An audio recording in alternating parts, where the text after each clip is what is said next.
اور ارشاد فرمایا کہ کچھ لوگ وہ ہیں جنہوں نے ملے جلے عمل کیے، کچھ بھلے اور کچھ برے۔ اللہ تبارک و تعالی ان کی توبہ قبول فرماتے ہیں، اور جب ان کی توبہ قبول کی گئی تو انہوں نے چاہا کہ اپنی مال دولت تمام تر اللہ سبحانہ و تعالیٰ کی رضامندی کے لیے اللہ جل شانہ کے راستے میں صدقہ کر دیں۔ رسول اللہ صلی اللہ علیہ وسلم نے قبول کرنے سے انکار فرمایا، جس پر یہ آیت نمبر 103 نازل ہوئی۔ اللہ رب کائنات نے فرمایا کہ میرے محبوب پیغمبر آپ ان سے صدقہ وصول کریں اور اس وصولی کے ذریعے سے آپ ان کو پاک کریں اور آپ ان کے لیے دعا کریں، بے شک آپ کی دعا ان کے لیے سکون کا ذریعہ ہوگا۔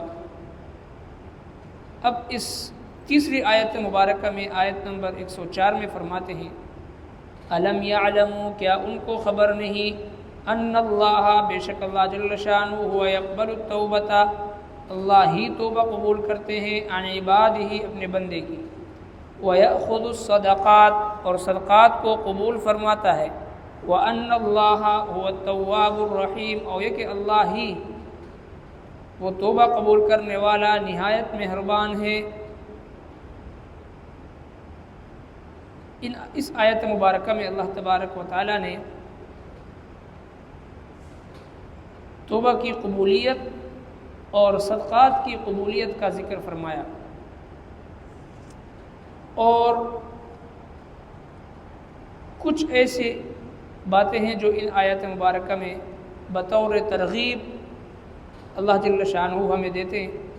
وہ یہ کہ ایک بندہ جتنا بڑا بھی گناہ گار ہو، خطا کار ہو، سیاہ کار ہو، اللہ سبحانہ و تعالیٰ کی رحمت سے نا امید ہونا جائز نہیں، کیونکہ یہ صحابہ کرام جو غزوہ تبوک سے پیچھے رہ گئے تھے، جب ان کو احساس ہوا، چونکہ مخلص تھے، ان کے اخلاص میں کوئی شک نہیں تھا، جب ان کو احساس ہوا تو انہوں نے فوراً اللہ تبارک و تعالیٰ کی طرف رجوع کیا، مایوس نہیں ہوئے، رب کائنات نے ان کی توبہ قبول فرمائی۔ تو قیامت تک آنے والے مسلمانوں کے لیے دعوت فکر ہے، جتنا بھی بڑا گناہ گار ہو ایک انسان، اللہ سبحانہ و تعالی اس کے گناہوں کو بغیر طعنہ دیے معاف فرماتے ہیں، یہاں تک کہ یبدل اللہ سیئاتہم حسنات، گناہوں کو نہ صرف معاف کرتے ہیں بلکہ نیکیوں سے بدل دیتے ہیں۔ اور دوسری بات یہ ہے کہ مایوس ہونا اللہ جل شانہ کی رحمت سے یہ مسلمان کی شان نہیں ہے، کیونکہ رب کائنات فرماتے ہیں کہ لا تقنطوا من رحمت اللہ، اللہ کی رحمت سے نا امید نہ ہونا۔ ان اللہ یغفر الذنوب جمیعا، بے شک اللہ تبارک و تعالیٰ تمام گناہوں کو معاف کرنے والا ہے، انہ هو الغفور الرحیم، بے شک اللہ تبارک و تعالیٰ ہی ہے جو بخشش کرنے والا، رحم کرنے والا ہے۔ لہذا مایوسی گناہ ہے۔ مومن گناہ گاروں کو یہاں پر توبے کی ترغیب دی گئی۔ اور دوسری بات اس آیت مبارکہ سے جو معلوم ہوتی ہے وہ یہ، توبہ کرنے سے اگرچہ گناہ معاف ہو جاتا ہے، لیکن بعض اوقات اس گناہ کی نحوست اور اس گناہ کی ظلمت اور اس گناہ کی کدورت دل میں رہ جاتی ہے۔ اس کو دور کرنے کے لیے رب کائنات کے راستے میں اپنا مال صدقہ کرنا، خیرات کرنا، مال خرچ کرنا، تاکہ جو دل میں گناہوں کی نحوست اور گناہوں کی خباثت اور گناہوں کی جو کدورت ہے وہ بھی ختم ہو جائے، تو اس کے لیے مال خرچ کرنا ضروری ہے، جس طرح اللہ تبارک و تعالیٰ نے ان صحابہ کرام سے فرمایا کہ نبی کریم صلی اللہ علیہ وسلم سے فرمایا کہ خذ من اموالہم صدقۃ تطہرہم بہا وتزکیہم، میرے محبوب پیغمبر جب ان کی توبہ قبول کی گئی ہے تو ان سے صدقات وصول کریں، ان کے صدقات وصول کر کے ان کے دلوں کو پاک کریں اور ان کے لیے دعا کریں۔ تو پتہ چلا کہ صدقہ کرنے سے، انفاق فی سبیل اللہ سے، مال خرچ کرنے سے اللہ جل شانہ دلوں کو پاک فرما دیتے ہیں۔ تو ترغیب ہے ان لوگوں کے لیے جن سے گناہ سرزد ہوئے، توبے کے ساتھ ساتھ، رجوع الی اللہ کرنے کے ساتھ ساتھ اللہ جل شانہ کی رضا کے لیے اللہ کے راستے میں اپنا مال بھی خرچ کریں۔ اور توبہ کہتے ہیں کہ توبے کے 3 شرائط ہیں۔ سب سے پہلے گناہ پر نادم ہونا، پیشما ہونا، حسرت اور ندامت کا اظہار کرنا، یہ پہلی شرط ہے۔ جب تک گناہ کے حوالے سے دل میں ندامت نہ ہو اور حسرت نہ ہو، افسوس نہ ہو، تو وہ توبہ نہیں ہے۔ التوبۃ الندامہ، توبہ جو ہے وہ ندامت ہے۔ سب سے پہلے دل میں حسرت ہو اور ندامت ہو، شرمندگی ہو۔ دوسری بات، وقتی طور پر اس گناہ سے فوراً جدا ہونا، اس گناہ کو چھوڑ دینا۔ جس مجلس میں، جس صحبت میں انسان گناہ میں مبتلا ہو، جن دوستوں کی وجہ سے بندہ گناہ میں مبتلا ہو،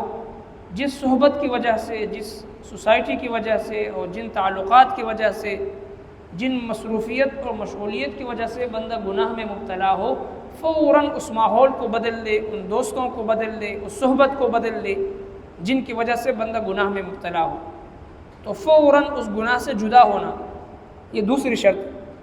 اور تیسری شرط یہ ہے کہ آئندہ نہ کرنے کا پکا عزم اور ارادہ کرنا، اس گناہ کو آئندہ نہ کرنے کا مکمل اور پکا اور سچا عزم کرنا، یہ تیسری شرط ہے۔ اور چوتھی شرط یہ ہے کہ اس گناہ کا تعلق اگر حقوق العباد میں سے ہو، تو اگر بندوں کے حقوق کے ساتھ اس کا تعلق ہو تو چاہیے کہ پھر بندوں کو وہ حقوق ادا کریں۔ جب یہ 4 چیزیں جس توبہ میں ہوں تو اللہ تبارک و تعالیٰ کے نزدیک وہ توبہ قابل قبول ہے۔ قرآن و سنت کے تعلیمات سے یہ 4 باتیں معلوم ہوتی ہیں کہ جب بندہ کوئی اللہ رب العالمین کے حضور توبہ کرنا چاہے، جس کو توبۃ نصوحہ کہا گیا، یا ایھا الذین آمنوا، اے ایمان والو، توبوا الی اللہ، توبہ کرو اللہ کے حضور میں، توبۃ نصوحہ، سچا توبہ۔ سچا توبہ کیا ہے؟ جس کو حقیقت میں توبہ کہا جائے تو وہ ان 4 شرائط پر مشتمل ہے۔ یہی قرآن و سنت کی تعلیم ہے۔ سب سے پہلے دل میں حسرت ہو، شرمندگی ہو، ندامت ہو اس گناہ کی وجہ سے، اور دوسری شرط یہ ہے کہ فوراً اس گناہ کے ماحول سے اور اس مصروفیت اور مشغولیت سے جدا ہو جس کی وجہ سے بندہ گناہ میں مبتلا ہوتا ہے۔ اور تیسری شرط یہ ہے کہ آئندہ نہ کرنے کا مکمل اور پکا اور سچا عزم ہو۔ اور تیسری شرط یہ ہے کہ اگر اس گناہ کا تعلق حقوق العباد میں سے ہو، بندوں کے حقوق کے ساتھ ہو، تو ان کا وہ حق ادا کرے۔ جب یہ 4 چیزیں اس توبے میں ہو تو وہ توبہ عند اللہ مقبول ہے۔ لہٰذا اللہ تبارک و تعالیٰ ترغیب ارشاد فرماتے ہیں ان آیات مبارکہ میں، الم یعلموا، کیا ان کو خبر نہیں، ان اللہ هو یقبل التوبۃ، کہ اللہ ہی ہے جو اپنے بندے کی توبہ کو قبول کرتا ہے، وَيَأْخُذُ الصَّدَقَاتِ، اور صدقات کو قبول فرماتا ہے، وَأَنَّ اللَّهَ، اور یہ کہ اللہ جل شانہ، هُوَ التَّوَّابُ الرَّحِيمُ، توبہ قبول کرنے والا نہایت مہربان ہے۔ رب کائنات کی طرف جب رجوع کی جائے، یقیناً اللہ سبحانہ و تعالیٰ اپنے بندہ کی توبہ قبول کرتے ہیں جب توبہ دل سے ہو۔ اور توبے کا تعلق انسان کے دل سے ہے، ظاہری اعضاء و جوارح کے ساتھ نہیں، بلکہ دل میں حسرت ہو، ندامت ہو، تو اللہ تبارک و تعالیٰ اس حسرت اور ندامت کو قبول فرماتے ہیں۔ ربنا تقبل منا انك انت السميع العليم وتب علينا انك انت التواب الرحيم